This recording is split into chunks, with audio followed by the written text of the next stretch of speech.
ہجرت کے بعد مدینہ طیبہ میں 16 یا 17 مہینے تک بیت المقدس کی طرف رخ کر کے نماز پڑھتے رہے مسلمان۔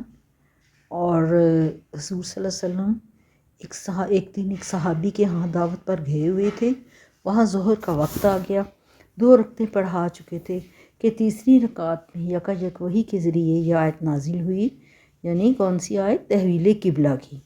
اسی وقت آپ کی اقتداء میں جماعت کے تمام لوگ بیت المقدس سے کعبہ کی رخ پھر گئے۔ اس کے بعد مدینے اور اطراف مدینہ میں اس کی عام منادی کرا دی گئی اور فرمایا کہ ہم اللہ تعالیٰ نے آگے فرمایا چل کر قرآن میں کہ ہم تمہارے منہ کا بار بار اٹھنا آسمان کی طرف دیکھ رہے تھے، اور یہ کہ ہم اسی قبلے کی طرف تمہیں پھیرے دیتے ہیں جسے تم پسند کرتے ہو۔